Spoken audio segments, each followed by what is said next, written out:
जोंनि बारग' MLA लेहराम बर'नि आरो गुबुन मोनसेया मोनसे फिसा पर्दायाव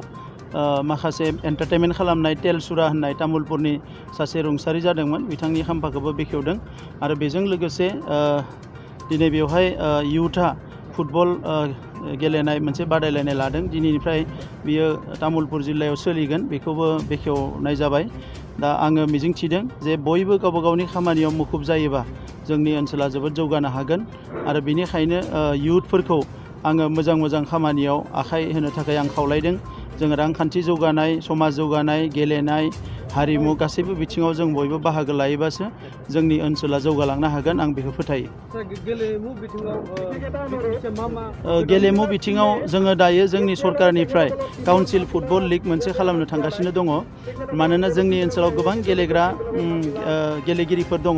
बिथांमोनखौ जोङो नेशनेल इन्टारनेशनेल लेभेलाव लांनो थाखाय माखासे गोजौ थाखोनि कोच जों लाबोनो थाखाय जगाजग खालामबाय थादों आङो मिजिंथियो फैगौ दानथामनि गेजेराव बे खामानिफ्रा गासैबो मोजाङैनो जाफुंगोन।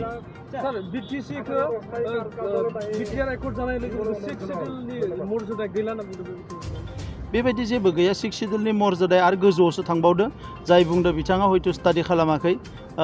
बिटिआरआ बिटिसिनिख्रुइ आगानसे गोजौआव बिटिसिआव जिखिनि गोहो मोन्दों बे थानायजों लोगोसे बिटिआरआव आरोबाव माखासे गोहो मोननाय जादों जेनिखि जोंनि ओनसोलनि गोबां जेंना जेंसिफोरखौ फोजोबनायजों लोगोसे जोंनि ओनसोलखौ जौगानायाव गोबां मदद खालामगोन।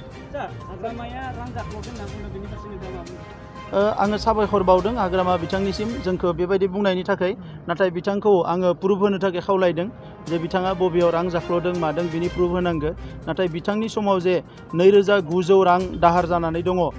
बिथांमोना जे जाख्ल'जोबनानै बिटिसिखौ धंस' खालामनानै थांबाय बिनि माखासेनि जोंनियाव प्रुफ दङ जोङो बेखौ एनि टाइम रायजोफोरनो होनो हायो।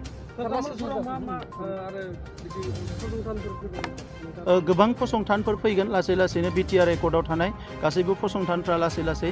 जोंनि गेजेराव फैगोन। मोनसे गोजोनथाव खौरां